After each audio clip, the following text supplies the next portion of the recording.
Seguramente muchos de vosotros habréis en algún momento leído la nueva traducción viviente. Esta versión que tan popular es últimamente en Latinoamérica. Me atrevería a decir que algunos aún la utilizáis.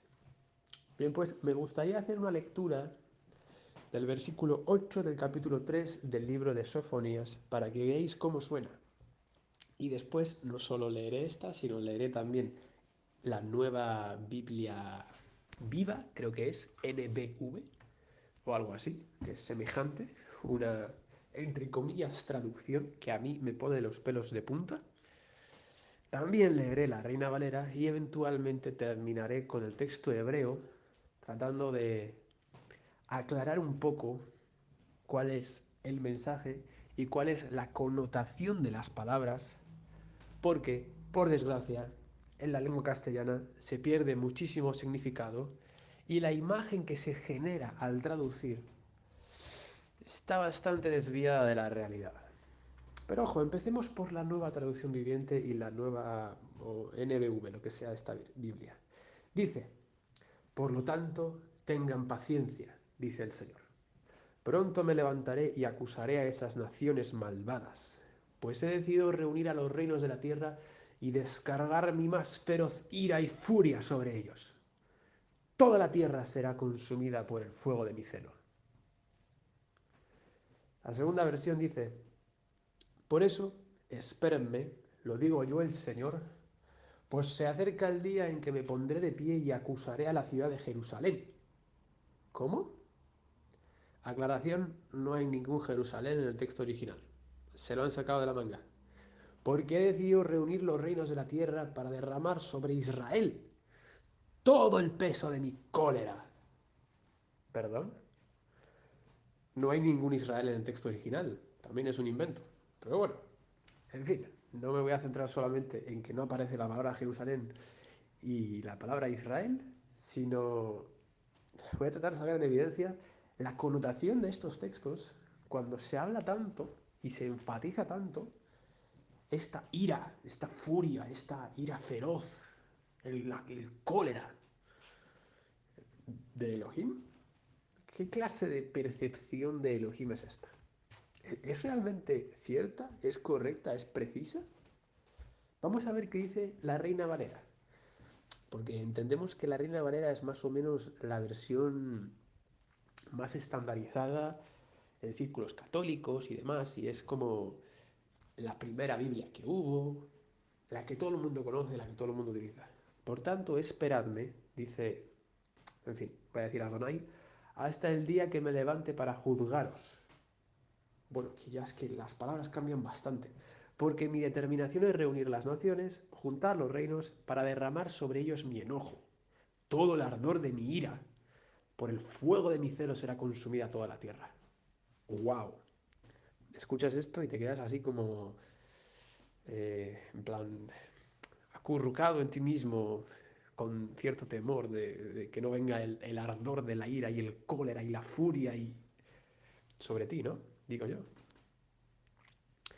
La nueva versión internacional, que es otra de las más estandarizadas, dice cosas semejantes. Reunir a las naciones y juntar a los reinos para derramar sobre ellos mi indignación, toda mi ardiente ira. Bueno, vamos a ver una cuestión muy importante aquí, y es, es que parece que es un esfuerzo, esta insistencia, esta repetitividad, si se puede decir así, de los traductores, este empeño en hacer parecer que Elohim es un ser iracundo, es un ser feroz, es un ser que se le acumula la indignación y llega a un punto en el que explota, no puede más y revienta y acaba desbordando, derramando sobre su creación una furia y un enojo desmedido. No es así, no es cierto. Eso es totalmente incompatible con elementos tan conocidos como que Elohim es amor. ¿Cómo puede uno, digamos, compatibilizar o cuadrar que Elohim es amor, pero por otro lado se comportaría de una manera tan iracunda, tan llena de furia feroz, incontrolable, explosiva. Son conceptos opuestos, diametralmente distintos. No es posible que de la fuente del amor, que de la fuente de la misericordia, voy a utilizar la palabra gracia, del perdón, salga ese tipo de reacción furiosa o de reacción llena de ira. Utilizo las mismas palabras de ira, furia, enojo, ardor, porque en castellano tienen una connotación muy definida. Cuando piensas en furia o en ira o en enojo, en este tipo de conceptos, visualizas en tu mente algo semejante a una persona que está súper enojada, súper explosiva, que te está gritando, está atacándote, está llena de violencia, digamos. Y Elohim no es así, pero para nada.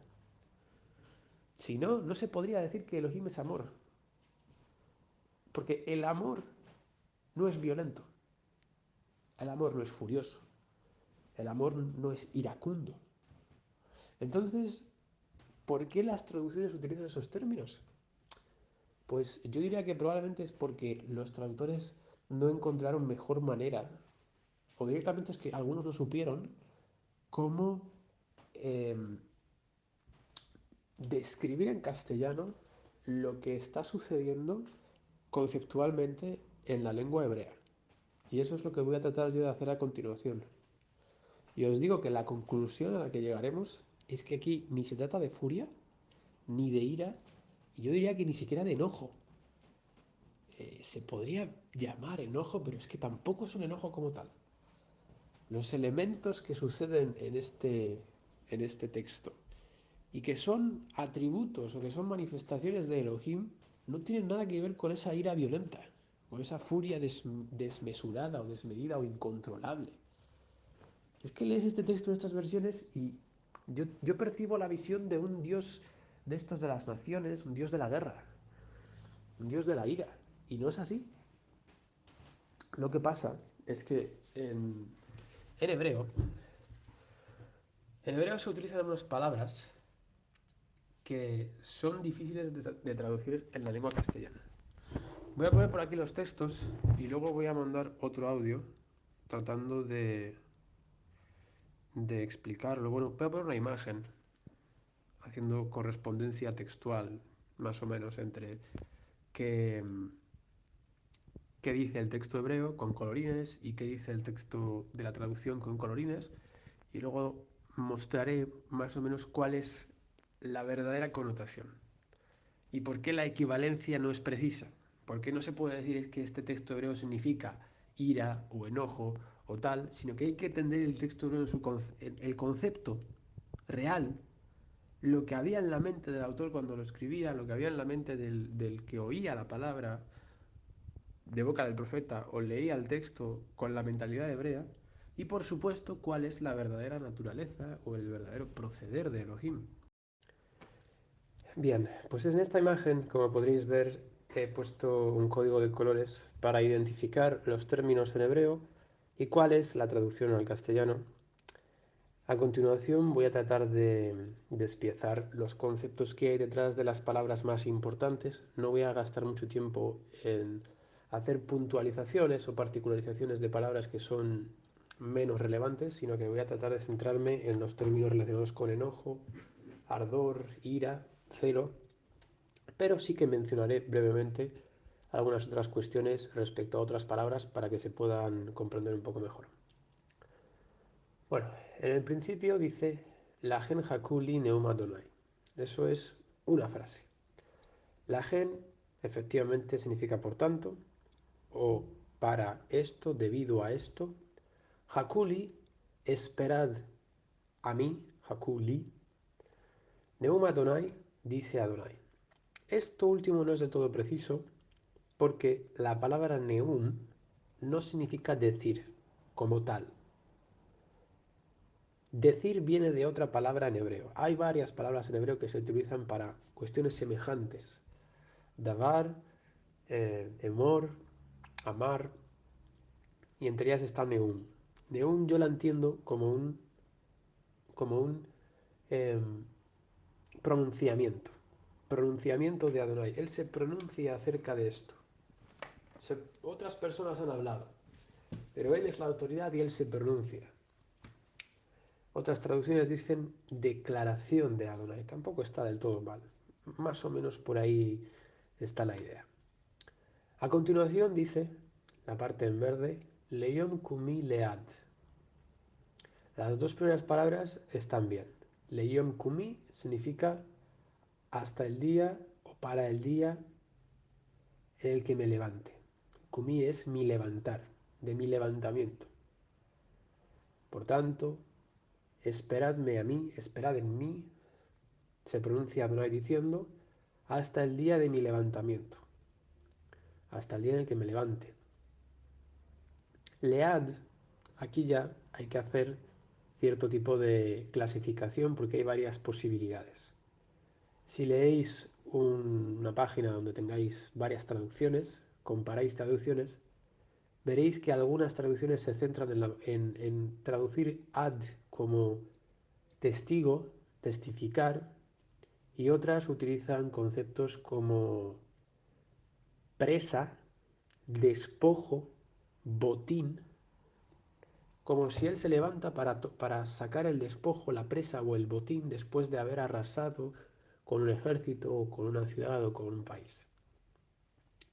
Esto es porque efectivamente la palabra ad, o mejor dicho, las consonantes ain, dalet, según se vocalizan y el contexto en el que se utilizan, pueden tener varios significados. Ed es testigo. León kumi le ed. La ed. Puede ser que Elohim se levante como testigo para testificar acerca de la situación y que en base a su testimonio, que es la verdad que él percibe de lo que está sucediendo, se deba tomar una decisión. Evidentemente, él toma la decisión porque él es tanto el testigo de lo que ha sucedido como el juez o el que determina cuál va a ser el resultado. Por otra parte, otros dicen que se trata de tomar un botín porque en el contexto hay un conflicto mundial, hay un conflicto internacional y después de que pase será Elohim quien herede todas las cosas. Él va a tomar despojo, va a ser el que tome el botín de la situación, digamos. Una tercera opción sería entender la palabra Ain Dalet como temporalidad. También se utiliza para hacer referencia al tiempo en sí mismo. En varios contextos, como por ejemplo la expresión Admatai, ¿hasta cuándo? O el texto de Isaías que dice un hijo nos será dado y será llamado su nombre y utiliza varias expresiones, entre las cuales príncipe de paz y padre de la eternidad. Avi ad, dice, porque ad tiene esa connotación del tiempo en sí mismo. Hasta aquí solo tenemos esa tríada de posibilidades. Y entramos en la porción donde ya hay que entender muy bien qué es cada término para poder percibir cuál es la actitud de Elohim en este contexto, cuál es la razón por la cual él se manifiesta de una u otra manera y ver si las palabras enojo, ira, celo y demás y consumición son las más adecuadas. ¿Qué es lo que él va a hacer? En castellano, de la Reina Valera, no sé si es la Reina Valera, no sé, en fin, probablemente he mezclado varias versiones, dice porque mi juicio es reunir a las naciones. Que mishpati leesov goim. Leesov goim está bien. Esov es reunir y goim son las naciones, los gentiles, los pueblos del mundo. En ese sentido, leesov goim, reunir a las naciones. Pero ¿qué pasa con kimishpati? Porque mi juicio es reunir a las naciones. Voy a hacer una breve exposición de lo que hablé hace unos días, o semanas, no sé cuándo fue, acerca del término mishpat, para aclarar todavía más qué es un mishpat y cómo de preciso es de llamar al mishpat juicio. porque aquí también hay una mala concepción. Espero que ya la conozcáis, pero por si acaso voy a agregar algunas palabras más. De que juicio no es realizar el proceso jurídico para juzgar y condenar a alguien a una u otra sentencia. Que quede esto claro. Hacer un mishpat no tiene nada que ver con una sentencia. Lo voy a decir una vez más. Hacer un mishpat no tiene que ver con hacer una sentencia. Hay gente que todavía tiene en mente la idea de que juzgar a los demás o juzgar a las naciones tiene que ver con sentenciar. Y no es así. Tan sencillo como pensar en lo que le dijo Yeshua a sus discípulos cuando dijo, en la regeneración cada uno de vosotros se sentará sobre un trono y juzgaréis a las 12 tribus de Israel. ¿No os recuerda esto a los jueces de la antigüedad? Hay unos jueces en la antigüedad y otros en la posteridad. ¿Qué hicieron los jueces de la antigüedad? Acusar a Israel.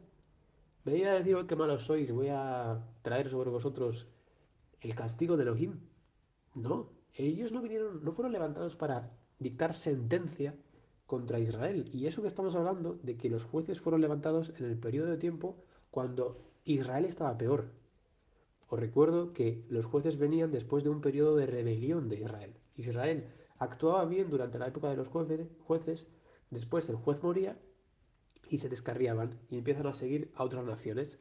Y en ese estado de rebeldía y cuando las otras naciones les oprimían, que ya el puño o la fuerza de las naciones les hacía no poder hacer nada y ellos ya estaban en modo estamos perdidos, Elohim levantaba a un juez para qué? Evidentemente para decir, oh, qué malos sois, aquí os voy a castigar a todos al infierno. No, no, no, no, no. Los jueces hicieron bien a Israel. Los jueces defendieron a Israel. Esto es porque el verbo mishpat no tiene la connotación de acusar, ni tiene la connotación de dictar sentencia. Para eso hay otro verbo en hebreo que es el verbo dan, del atributo din, totalmente distinto a mishpat. Mishpat es determinar el bien para alguien. Estoy ante una situación y veo que a ti te está sucediendo algo. Y yo me pongo a valorar, ¿por qué pasa esto? Esto pasa porque tal, porque cual y porque lo otro. Entonces, el debido proceso ante esta situación es el siguiente. En ese sentido, seremos jueces, porque les diremos a las personas lo que hay que hacer, cuál es el debido proceso, cuál es la rectitud, la tzedaká. Seremos tzadikim, porque seremos portadores del debido proceso, de lo que es correcto. Nadie va a levantarse a acusar y a condenar y a decir, venga, caigan plagas sobre ustedes. Eso es una mentalidad de juez de esta tierra. Eso es una mentalidad de persona que no conoce la lengua hebrea y que ha alimentado su cabeza con esa idea en torno a que juzgar es señalar con el dedo y decir, mira qué terrible eres, básicamente. Pero no es así. Juzgar a alguien, según la palabra mishpat, es decirle, entiendo tu situación y estoy aquí para ayudarte. Lo debido para ti, el debido proceso es este.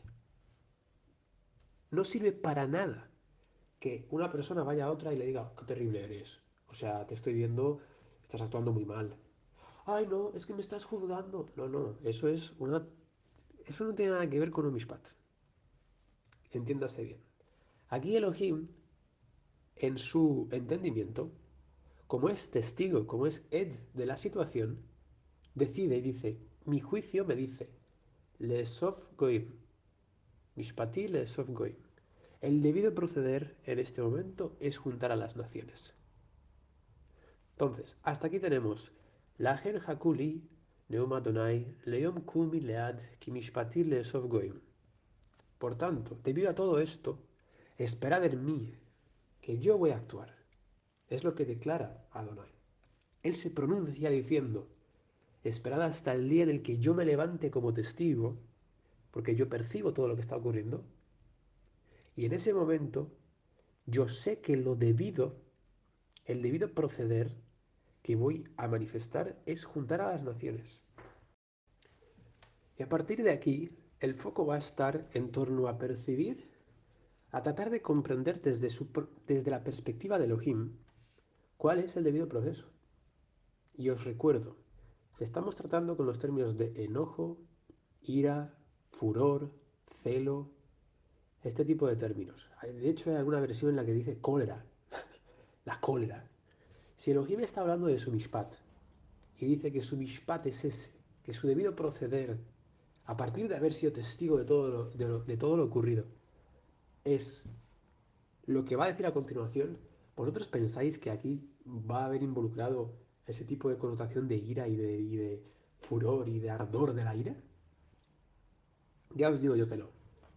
Y espero poder tener palabras adecuadas para retratar bien y para quitar de encima de la verdad toda esa costra, esa connotación, esa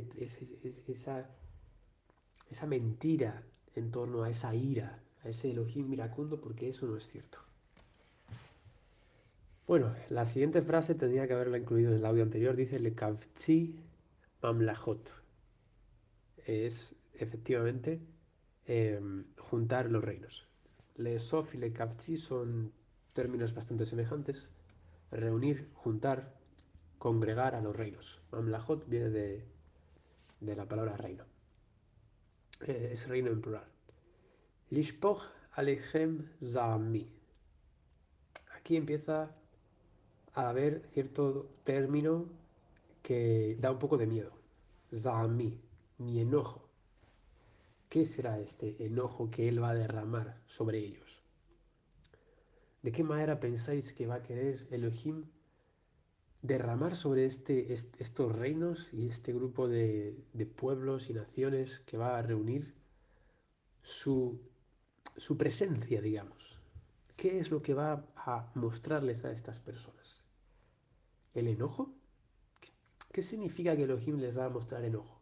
¡Oh! ¡Qué enfadado estoy con vosotros! ¡Sois terribles! Punto. Venga, te destruyo. Toma plaga. Toma fuego del cielo.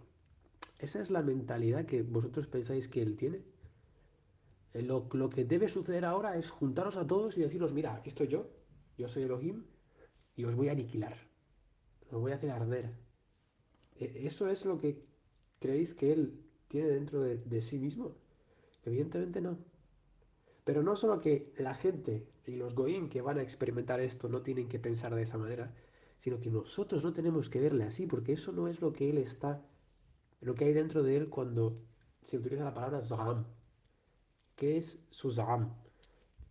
Esa palabra, ese enojo en castellano, en hebreo, tiene la connotación de repudio, de rechazo, alergia, de hecho. Lo que él va a derramar sobre su, los reinos y la gente que va a reunir es algo fruto del repudio que siente hacia el pecado. Él ve todas las cosas, él es testigo de todas las cosas. Y él que es justo y es recto y que en su mente, cuando diseñó la realidad, lo creó todo perfecto, al ver lo degenerada que es la humanidad, siente repudio, siente rechazo, siente alergia. Yo Yo mismo siento cosas semejantes y soy humano y soy pecador. Y no tengo, vamos, no estoy a leguas de su santidad. Y cuando veo el proceder de la gente de este mundo, yo siento rechazo. Y digo, esto está muy mal. Esta gente está mal educada. Esta gente no tiene valores. No tiene ética, no tiene moral, no tiene eh, elementos que son incluso parte de la sociedad tal y como la conciben los gentiles. Es que ni siquiera tienen los valores propios de ellos mismos, mucho menos los de Elohim. Igual que yo repudio a esta gente, bueno, evidentemente me refiero a la gente que veo cometiendo ciertas faltas sociales muy desagradables, él siente ese repudio hacia el pecado. No hacia el pecador, evidentemente, como persona, porque él quiere que todos sean salvos. Él quiere redimir a la humanidad. Pero en su copa del repudio, podríamos llamarlo, se está acumulando la percepción que él tiene de lo que está sucediendo. Porque él creó el mundo perfecto. Y a medida que el mundo fue avanzando en la época de prediluviana, la gente se fue corrompiendo. Las mentes fueron corrompiéndose hasta tal punto de que todo pensamiento de su mente era hacer el mal. Entonces se llenó la copa de su repudio, en el cual no pudo tolerar más lo que estaba sucediendo. Entonces les destruyó, salvó a Noé. Desde entonces ha habido otras ocasiones, como Sodoma y Gomorra, y ciertos imperios que prosperaron tanto hasta que llenaron el límite de lo que él puede repudiar. Y llega a un punto en el que dice, yo no puedo tolerar más, porque ya toda la creación, o bueno, toda la creación, entiéndase como todo este aspecto de la creación, toda esta cultura, por ejemplo, ha llegado a un desorden y a una corrupción tal que yo no puedo tolerar que en mi creación exista esto. Entonces él destruye a esa nación, tira un reino abajo, por ejemplo, y ya nunca más se sabe de ese reino. Y ese reino, pues, probablemente sería un reino de pervertidos. Sabemos perfectamente que en Roma, Grecia y otras naciones que cayeron, se cometían actos muy inmorales. Y menos mal que en esta época moderna, bueno, ahora estamos yendo cada vez más hacia la inmoralidad, pero durante los últimos siglos, digamos que en el mundo entero ha habido cierta influencia bíblica, ha habido cierta moralidad derivada de la Biblia que ha mantenido dentro de lo que cabe en todo el mundo cierto tipo de no voy a decir incorrupción, porque evidentemente la verdad no estaba presente como debería estar, ni nada de eso, pero al menos ciertos morales que derivan del conocimiento de las escrituras, gracias a que éstas han llegado a todos los confines de la tierra, han sido, ¿cómo se decir? Han hecho que no se llegue a tanto mal. Ahora se está llegando a cada vez más mal y cada vez hay más gente corrupta y perversa en el mundo hasta que se llene de nuevo la copa de la ira y es entonces cuando ese repudio será tal que él actuará para eliminar todo lo que va en contra de él. Y es el día de la restauración. Bueno, es el tiempo del juicio, digamos. Pero ¿qué es este tiempo del juicio? Es el tiempo en el que él va a quitar todo lo que él repudia para implementar todo lo que es debido. Ese es el juicio, el mishpat que él va a realizar en la tierra. Quitar lo que él repudia y hacer que florezca y permitir que exista solamente lo que es debido proceso. Lishpoch alechem zami, dice zami, para derramar sobre ellos mi repudio, mi alergia, lo que yo siento hacia ellos, ese rechazo que tengo hacia ellos, lo voy a derramar sobre ellos. ¿De qué manera rechazas a alguien? Es que la propia palabra lo lleva como connotación. Rechazar de la existencia. Repudiar de la existencia. ¿Qué haces con una alergia? Pues la tratas, te curas, si es que es posible, y fuera. Y ya está. Eso es lo que él va a verter sobre eh, los Goim y los Mamlajot. Su repudio. Los va a rechazar de la existencia. Kol Haron Api Kibesh Kinati Teahel Kol Haaretz. Kol Haron Api tiene que ver con la frase anterior. La frase anterior, para derramar sobre ellos mi repudio, ¿qué es el repudio? Todo el ardor de mi ira. Kol Haron Api. Kol es todo. ¿Pero qué es Haron Api? ¿Realmente es ardor de mi ira? Como si la ira fuese un sentimiento de... Sí, una emoción ardiente, explosiva dentro de uno. Una vez más, yo creo que no es algo que podamos asociar a Elohim. Elohim no es movido por ardor, por una especie de falta de estabilidad que uno siente cuando está muy quemado por dentro por una situación, ni es iracundo, no es ira lo que él manifiesta.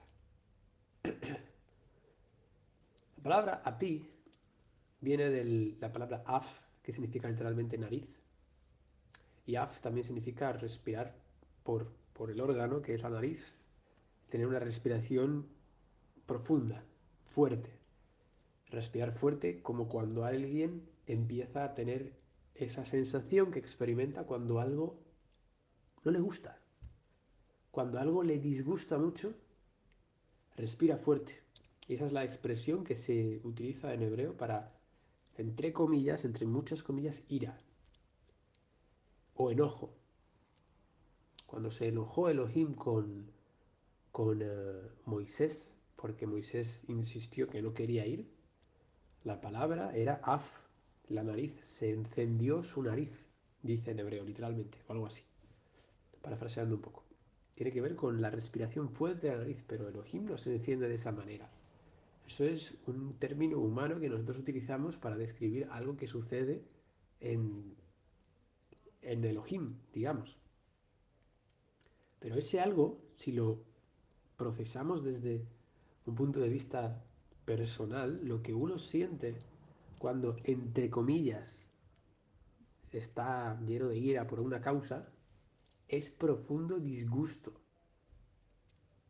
Cuando te disgusta muchísimo algo que está sucediendo, algo que te están diciendo, algo que te ha pasado, o simplemente pensar en una idea, en español dices es que está lleno de furia, o está enojado, o está lleno de ira.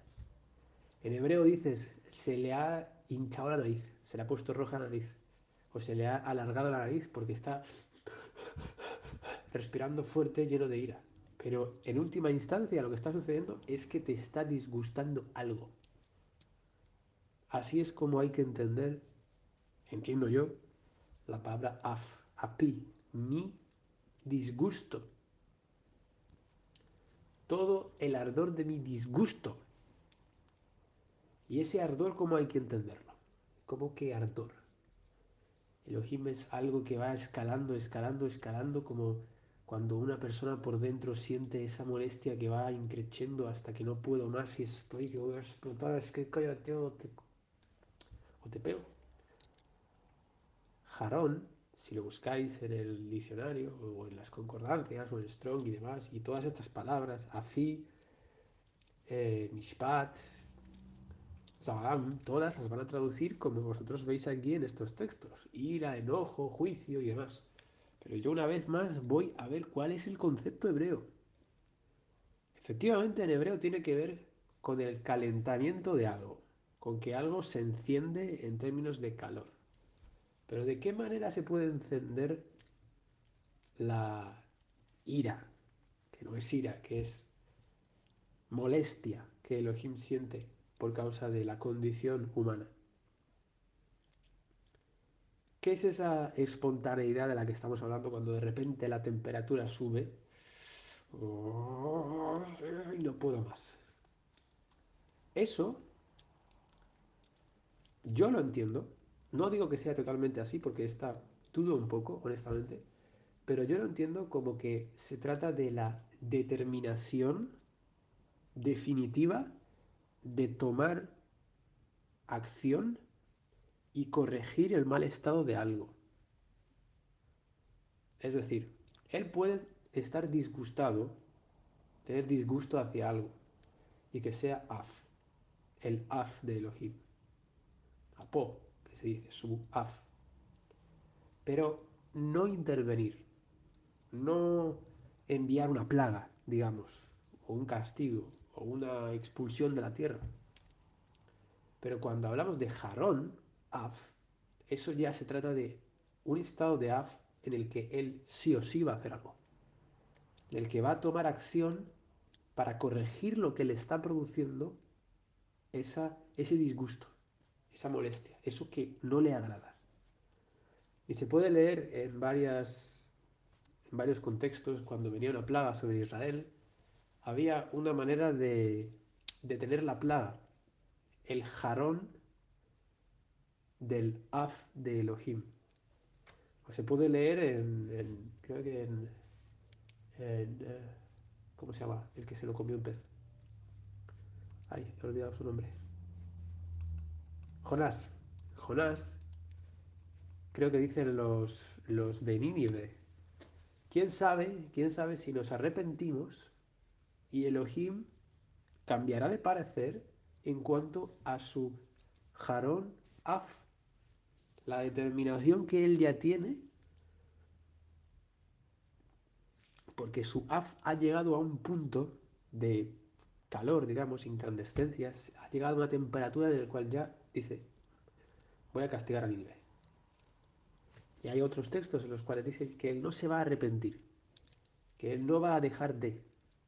Y hay otros en los que dice, pero bueno, con Efraín sí, por ejemplo, dice, voy a no manifestar este Af que ya está determinado como manifestarse. Es que el Af puede estar allí, pero que él diga, bueno, vamos a ser tolerantes, vamos a dejarlo estar.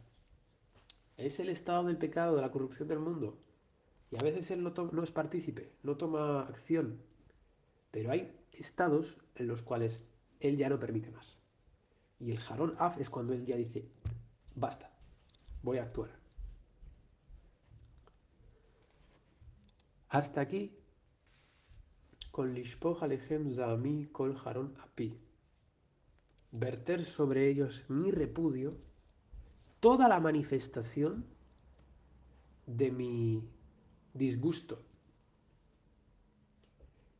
Kibesh Kinati Teachel Kol Haaretz. Porque el fuego de mi celo, por el fuego de mi celo, será consumida toda la tierra. No hay mucho que decir porque las palabras son las que son. Ki es porque, Beesh por el fuego, Kinati es mi celo, Teagel será consumida del verbo consumir, del verbo comer realmente, Kol Haaretz, toda la tierra. Es lo que dice. Teagel, insisto, es lo mismo que comer. Será consumida de como el fuego consume a medida que va avanzando a través de un bosque. Lo único que hay que comprender es que es el celo, Kinati. Porque, una vez más, Elohim es celoso, pero ¿qué significa que Elohim sea celoso? Porque efectivamente, si buscas la palabra kinat en hebreo, es celo, lo traducen como celo. Y yo incluso he visto por ahí por YouTube ciertos debates típicos de ateos preguntándole a cristianos o cosas de estas. ¿Cómo que Elohim es celoso? ¿Qué Dios es este que es celoso? Decían ellos. Y yo pienso en el concepto de celo y me doy cuenta de que se trata no del celo según nosotros lo percibimos. Ay, es que tengo celos porque, mira, estás con otra persona. Sino del profundo deseo de que el debido proceso sea manifestado. Hay por ahí un texto que no voy a saber citar, me tienes que perdonar, pero algo así como que toda la creación eh, está gimiendo por causa del pecado o algo así y esperando el día de la manifestación de Elohim cuando suceda la restauración. Algo así. Que lo dice Pablo, creo. Si la creación como tal, este mundo caído, digamos, los animales o la propia realidad, está esperando el día de la restauración, el día en el que se manifieste el debido proceso de las cosas, ¿cuánto más Elohim? En ese sentido, él tiene celo por lo que ha de suceder y él tiene una profunda determinación. Hay que hacer lo correcto. Y mi voluntad de que se haga lo correcto consumirá todo este estado de la tierra. Todo lo que habéis creado como tierra, Haaretz. No voy a ir a profundizar mucho en el concepto de Haaretz, pero también se puede desarrollar por ahí la idea de que Haaretz se refiere a este mundo corrupto. Este mundo corrupto será consumido por la voluntad de Elohim de que suceda lo correcto. Kibesh, Kinati, porque por la manifestación imparable como el fuego de mi voluntad de que suceda lo correcto, será consumido o será eliminado, será raído todo este estado corrompido de la tierra. Y con esto termina más o menos el versículo. Voy a enviar este audio y grabaré uno último, cortito, en el cual haré un resumen y una conclusión para que quede bien claro cuál es la connotación que podemos sacar en hebreo de este texto, dejando de lado la ira y el enojo y el rencor y todos estos términos que no son propios del texto original. Por tanto, esperad en mí, esperadme a mí, declara Adonai, hasta el día del que yo me levante como testigo, para testificar en contra de esta tierra, porque yo sé muy bien todo lo que estáis haciendo. Porque mi debido proceso, lo que yo determino como justo, es reunir a las naciones, juntar a los reinos y verter sobre ellos el repudio que les tengo y el rechazo que les tengo por todo lo que están haciendo. De manera inmediata y sin ningún remedio, la plenitud de mi disgusto será manifestada y como el fuego que consume a su paso, mi voluntad, mi debido proceso, lo que yo sé que es debido, consumirá esta tierra, manifestando a su paso, dejando tras de sí lo que debe suceder, la rectitud. Eso es lo que dice el texto para mí. Nada que ver ni con ira, ni con enojo, ni con celo, ni con este tipo de cólera, como decía cierto otro texto.